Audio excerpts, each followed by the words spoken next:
What is up, YouTube's Mountain Man Magic, and we're here to go through spoilers from today, Wednesday, June 30th, and yesterday, Tuesday, June, what would be, 29th. And if you're familiar with the channel, you might also notice I got this fancy boom arm, I got a nicer mic.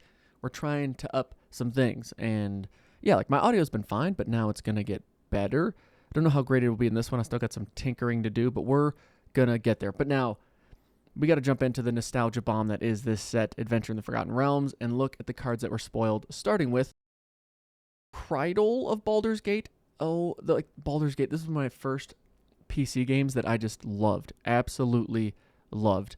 Baldur's Gate 1, 2, Icewind Dale wasn't the same thing, but same game type engine. I mean, again, nostalgia, can't say it enough. And when we do damage with this, our opponent loses a life and mill a card, we gain a life, scry one. So we're going to start getting a feel for the archetypes in this set. I'm guessing all 10 will work, because why not? And whenever you attack with Cridle here, you can pay 2 and target creature can't be blocked this turn, which would probably be itself. Isn't that nice? I think if I'm reading this right, though, whenever you attack, it doesn't have, like, Cridle doesn't have to attack, but he just still allows one of your other creatures to not be blocked, which could be pretty bonkers in limited, but also constructed. Might be a little expensive for constructed. I don't know. We'll see, but I love that Baldur's Gate's being brought into the set as well. And then we got Devoted Paladin, Beacon of Hope. I'm taking it like, at first I thought these were mechanics, but I think it's more when creatures ETB or you cast cards, it's more like a spell that's on that creature, or it's more of a decision point for you as if you were playing D&D. Beacon of Hope is not this new mechanic, which I'm also assuming is why it's kind of italicized and just looking different than what you'd see normally mechanics being shown as. And it just adds to the flavor of the set. They could just say, when it ETBs, creatures you control get +1/+1 and gain vigilance on turn, but it's like, nope. Devoted Paladin is your Beacon of Hope. Check it out. Here's why it's awesome. I love that. I just love it. Then we also get a feel for what green-red is doing, and now it's Pack Tactics, which does feel like a mechanic in the set, which I guess kind of goes away from Beacon of Hope. What I was just saying there, but anyway, Pack Tactics is when you attack. If you attack with creatures whose power totals 6 or greater this combat, attacking creatures get +1/+0 till end of turn. And they can pay 4 to double power and toughness, which seems pretty dope. So with green and red, we're just going to see a lot of Pack Tactics with their creatures. And then we get to see a new Planeswalker. Oh my goodness. It's for 4, comes with 4 loyalty. Okay, +1, creatures get +1/+0 in haste till end of turn, which is kind of nice. Your 0 is you create a 1/1 devil, and then when that devil token dies, 1 damage to any target, and then you get an emblem. -6, you basically get an emblem that lets you, at the end of your first combat, untap a creature and have a second combat, which seems pretty good. I also like that they're spoiling the card and an alt art version like next to it. I guess it's not with the Planeswalker, but with these two. You know, it's nice that we don't have to scroll through and see the same cards spoiled days apart from each other. You know what I mean? But what's our white-colored friend here doing? Oswald Fiddlebender. You can pay a white and tap him, sacrifice an artifact. Search your library for an artifact card with mana value equal to 1 plus the sacrificed artifact's mana value. Put it onto the battlefield. But a lot of the things you're going to see in the set are only activate as sorcery, which I think actually makes sense. If we're role-playing, you don't do a ton at instant speed. I know people want to like stop and like, hey, can I discuss for 20 minutes? What is my next action going to be? No, because we're role-playing. And when you're making decisions on the fly, you don't get all that time to assess. You got to activate it as a sorcery, as it were. Yeah, okay. Moving on to Tuesday spoilers. We didn't get a lot today, but we got a good amount for Tuesday. We get Tiger Tribe Hunter, something like that. It's got Pack Tactics because it's red, of course. It's a 4/4 trampler, and then when it attacks, if you got that 6 or power greater, oh my gosh, if you got power of 6 or greater attacking, you can fling one of your creatures at another creature. So that's kind of, I don't know how efficient that'll be, but you can sack a creature. It deals damage to its target to another creature. I don't see if that's being great and limited. A 4/4 trample, sure. I mean, I guess maybe if you're making tokens, or you just really want to take out their creature that they're not going to block with, I guess maybe that's the mindset. Because when it attacks, you could. I'm trying to think, like, if it had first strike, could you do damage? No, you got to resolve it as it goes on the stack, which would be when you attack. So not all that exciting. Okay, moving on. Celestial Unicorn, whenever you gain life, 1/1 counter on it. So is that going to be white-green? Probably white-green. Dragon Turtle. Look at these alt art. Oh my goodness. It's got flash, as turtles often do, ? Question mark? Does that? Sure. 3/5 with flash. Drag below. When it ETBs, tap it and tap it and up to one target creature and opponent controls. They don't untap during the controller's next untap steps. So you could flash it in to then block and chomp something, or just let it lock something down for an extra turn. What a dragon turtley thing to do. Sure. Okay, Intrepid Outlander, reach, pack tactics. When it attacks, if you attacked with creatures with power 6 or greater this combat, total power 6 or I still cannot get it right. Oh my goodness. Venture into the dungeon. I like that. Ranger's Hawk, flying 1/1 for 1 white, and then pay 3 and tap it. Tap another untapped creature you control. Venture into the dungeon, but you can activate it only as a sorcery, which makes sense because you don't venture into dungeons and do things in dungeons at instant speed. Those things take time. That's why it's got to happen in the main phase. Moving on to what you find in dungeons, which are beholders sometimes. And this one is a scary looking. But for 6 mana, you get a 6/5 that when it ETBs, you get to either destroy an enchantment or give your creatures menace for a turn. So I would assume more scary things, especially from a beholder with that many eyes. But we'll take it. Moving on. Okay, Wish. You may play a card you own from outside the game. Right? It's like your wish board. Sideboard, wish board. And we're just jumping right to it. Wish. Hog, Goblin Captain. We got another pack tactics. Let's see if we can get it this time. For 2 mana, for 1 and a red, you get a 3/1. Then when it attacks, if you have creatures whose total power 6 or greater attacking, it gains first strike till end of turn. We'll take it. White, 3/2, ETB's tapped. When it's dealt whenever a creature is dealt damage by white, this turn dies. So it's okay. ETB's tapped, but then from then on, whenever a creature is dealt damage by white this turn and it dies, guess what you get? 2/2 zombie token, and you get to exile their big dumb card. That seems nice. Now we're getting into like my favorite creature types as a kid growing up was the old oozes who just consumed and split and were infuriating to deal with. So it's a trampoline oozy. You get to pay X, comes in with X counters, and then when it dies, it splits, and you get to create another ooze with half that many counters rounded down. That seems pretty dope. Now we got Battle Cry Goblin, 2/2. You can give goblins +1/+0 and haste till end of turn. That seems pretty good. And it's also got the pack tactics. And if you trigger it or activate it appropriately, you get to create a 1/1 red goblin creature that's also tapped and attacking. How neat. Then we get a bard. And the bard comes in and he can play a song that pumps up a creature like they do, or it can come in and make y'all just feel nice and relaxed and gain you some life.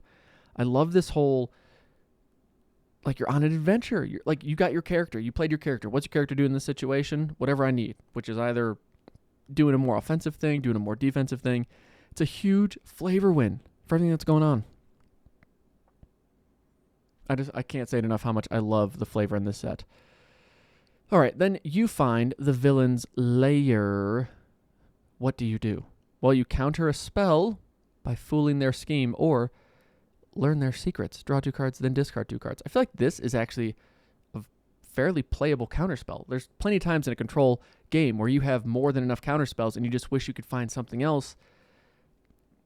I get it's expensive compared to some other counterspell options, but the fact that it's unconditional countering, I could see this being constructed playable and plenty good and limited. Yeah. Nice to know. Okay, Dueling Rapier. It's a 1 red that has flash and gets 1 free equipped to a creature. +2/+0. I wish I gave it like first strike or something. I don't know how often you're going to flash this in and attach it to a big butt creature and be able to take it out. But we'll see what limited's going on. I'm guessing white-red is equipment shenanigans again. And now we get to see the classic dragons. There's got to be the cycle of this, right? White, blue, black, red, green. But we're getting to see black and green first. And black, ETBs, Acid Breath. Creature gets -3/-3 till end of turn. Green dragon thinks it can do one better, even though it costs 1 mana less and is still a 4/4 flyer. But when it ETBs until end of turn, whenever a creature an opponent controls is dealt damage, destroy it. Which I get, black dragon could just take something out while green dragon could end up doing nothing. But green dragon essentially gives all your creatures death touch, which seems really good. But I guess we'll have to see how green plays in this set. I feel like both are pretty solid actually for limited. One that's going to be really annoying to deal with in limited is Adult Gold Dragon. And for 3, a red and white, you get a 4/3 flying lifelink haste. That's going to be really annoying to deal with in limited. Almost annoying as Ebon Death Dracolich, which is a 5/2 with flash. That seems kind of nuts already. For 4 mana, 5/2 flash flyer. ETB's tapped. So sad. But you may cast it from your graveyard if a creature not named it died this turn. That seems like a lot of annoying value. I don't know. There better be a good amount of exiling in the set, because if not, this card's going to win a lot of games. Now we got a 3/2. When it ETBs, you may search your library for an enchantment, reveal it, shuffle it, put it on top of your library. Seems pretty good. Then we got the Book of Vile Darkness. So we got the book, and then there's also going to be a card named Eye of Vensa.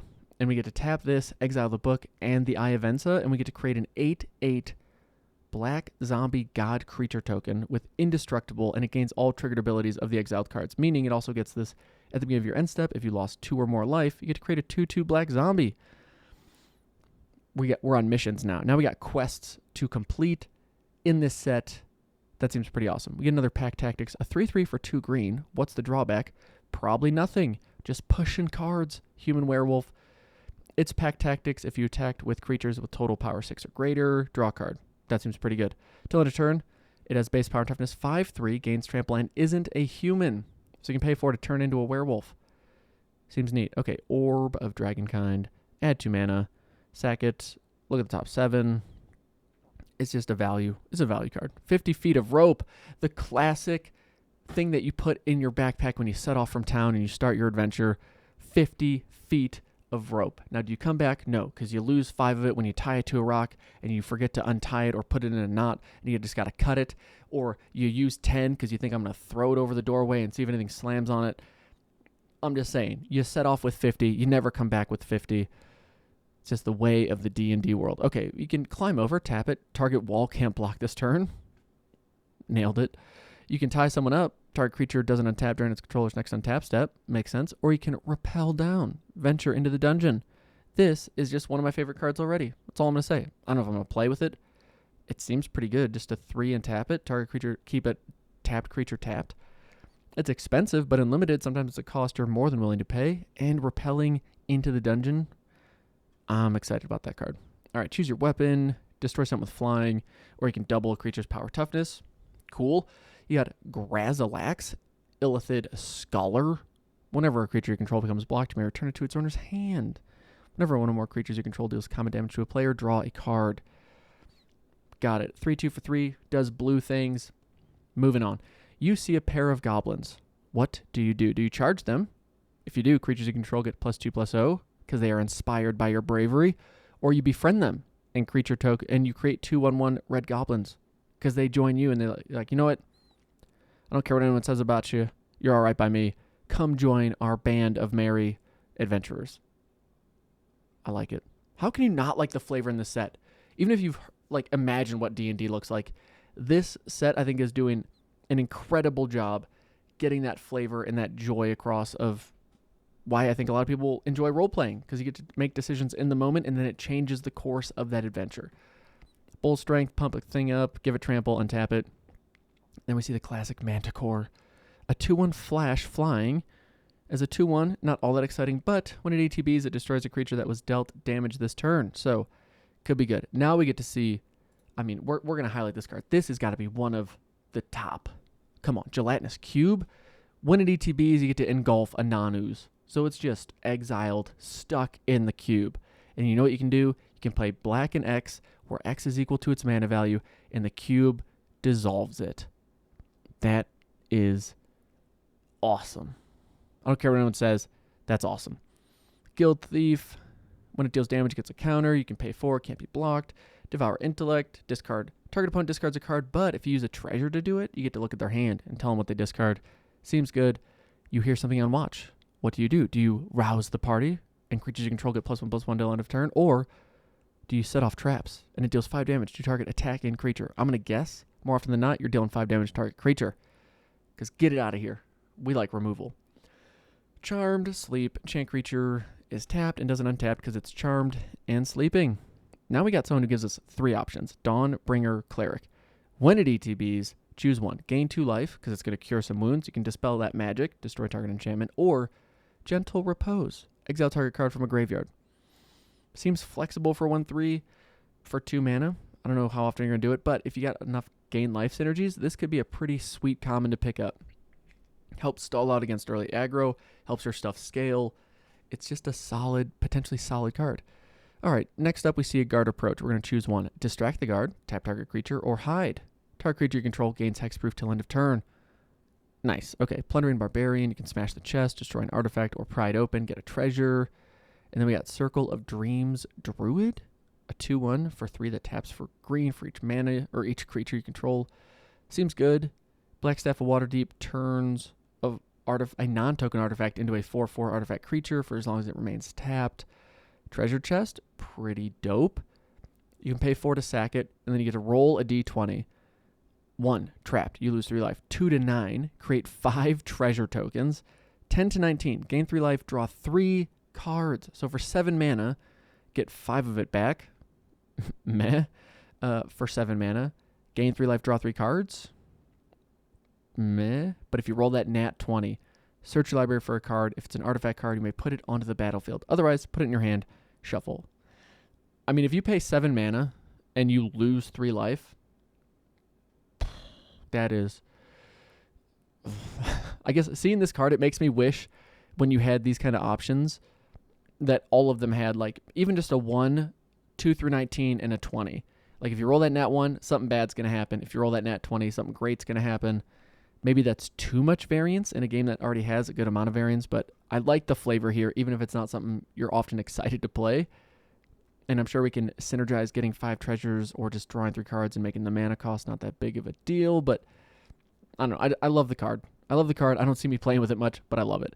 Then we got Mimic. You can tap it, sacrifice it, add 1 mana of any color. It seems kind of meh. Or you can pay 2, and it becomes a 3/3 shapeshifter. So it's a pretty mimicky thing to do. I don't know why, especially in Limited, you want to sack it to add 1 color. That seems like a waste of a card, but hey, stranger things have happened, I guess. All right, you come to a river, you can fight the current, bounce something to its owner's hand, you can find a crossing, give something +1/+0, and it can't be blocked. And then we get to see more of these awesome alt art book variants, and we're seeing what are the cycle of rare lands. They come into play tapped if you control 2 or more other lands. So if it's land 1 or 2, it comes in for free. If not, or free, it comes in untapped. If not, it's coming in tapped. But they all have these abilities that turn them into a creature with some ability. Usually it's like flying, or Den of the Bugbear down here gives us a 1/1 red goblin when you attack with it. Seems kind of cool. We'll see more of those in a second, but I do really like these alt art versions of them. I think they look pretty fun. Then we got Icefang, Death, Frost, Tyrant. Now we're getting to see some of the mythic, rare dragons, because you can't have Dungeons and Dragons without dragons. We with it? Okay. Look at this thing. It's a 4/3 flying vigilant, and then when it dies, you get to create a token that's a equipment, +2/+0, takes 2 to equip, and whenever it attacks, you get to tap a creature. Like, that's pretty nuts. That's a really good thing. This is a card that's also seemingly going to win you a lot of games, because it's a big threat by itself, and then when it dies, it makes all of your attackers really annoying to deal with. Speaking of annoying to deal with, Flame Skull.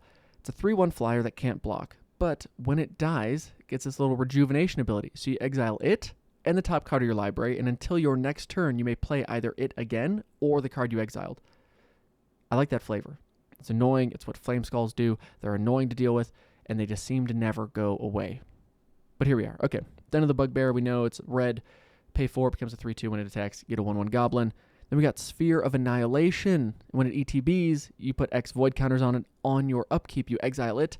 All creatures and planeswalkers with mana value less than or equal to it on the battlefield and in your graveyard, they all go bye-bye. They get sucked into the Sphere of Annihilation. Makes sense. Okay, Purple Worm. It's an 8/7 for 7, or it's an 8/7 for 5 if a creature died this turn and has Ward 2. Got it. Then we got Xanthar, another Beholder. We're like blue, I'm just going to call it like the Salt Mine. It is the Salt Mine archetype of the set. Beginning of your upkeep, choose target opponent. Till end of turn, that player can't cast spells. You may look at the top card of their library anytime. You may play the top card of their library, and you may spend mana as though it were any color to cast. So that's like that's really annoying. Your opponent can't do anything during your turn, or at least can't play spells, and you get access to the top card in their library. that would it's going to make me salty. I'm just ready for it. It's going to make me salty. Then we see a card that's already ready to break standard, I think. Minion of the Mighty. It's a 0/1 with Menace with Pack Tactics. And as long as you attack with that total power 6 or greater, you may put a dragon card from your hand onto the battlefield tapped and attacking. So you go turn 1 minion, turn 2, what is it? Pump it with the +3/+2 Infuriate or whatever card. Now it's a 6 whatever, 6/5 with Menace. You attack. You put the dragon in that gives your attacking creatures double strike or one creature double strike, and that's like 20 plus damage. Turn 2. Have a good day. Thanks for playing. Minion of the Mighty. You don't say. Okay, but then we get to see the classic owl bear. It's a bird bear. It's here. We got a 4/3 or a 4/4 with trample. Keen Senses. When it ETBs, draw a card. This just seems like a pretty sweet common. I know it's a little expensive, but a 4/4 with trample that draws you a card when ETBs, I'm all about it. Seeing what I know now about just limited in general, I'm all about it. And then we see this bonkers. Actually, this is the alt. I think the other card, its actual card is down below. But it's for 9 mana, 6 and 3 green. You get a 10/10. And whenever it attacks, it fights target creature defending player controls. So it attacks and removes their biggest creature every combat. Imagine if you have that red planeswalker down with this thing and you get to give it another combat. Oh my god. And it has haste. As long as you cast it, it has haste and ward 10. Why not just give it hexproof? Ward 10. Got it. Okay, we get to see the blue land of this cycle, and you can pay 6, and then it turns into a 7/7 giant with ward 3. Good golly, Miss Molly. Look at these artworks. Those are pretty sweet. Hive of the Tyrant. Oh, this one's in English. If you control 2 or more other lands, it ETBs tapped, but you can pay 4, turn into a 3/3 Beholder, and when it attacks, exile target card from defending player's graveyard. Neat. Here's that 10/10 that eats stuff. Here's our 2/3 Bardic Inspiration, a Tiefling Bard. So you get that little chaotic neutral, chaotic something going on. At the beginning of combat on your turn, target creature you control gets +1/+0 till end of turn.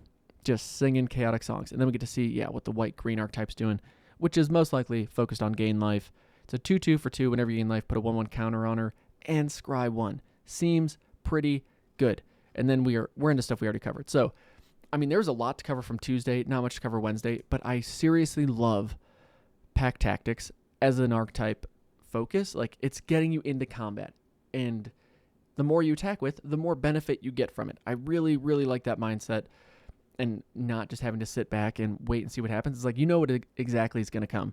Everything's going into the battlefield, into the red zone. We're getting that total power 6 or greater coming at you, and then we're venturing into dungeons. We're creating tokens. We're blowing stuff up. Life is good. I also really, really like the flavor of giving you multiple options on all kinds of cards. Creatures, spells, it's all good. I'm just excited to see what the other archetypes are all about. And to see the white, blue, and red dragon, see what they got going on, see if we see other adult dragons. Yeah, just kind of go from there. What other awesome things are I remember reading in my D&D book and remember putting in my adventurer's pack, in my character's pack, trying to come up with traps and how I can use them to get out of sticky situations and befriend goblins. Like this set, man, I keep getting more and more excited about it. I hope y'all are too. Hope you're enjoying the new setup a little bit. We're going to keep improving it, but I really, really appreciate y'all watching. Thank you so much. We'll see you in the next one, my friends. Take it easy. Peace.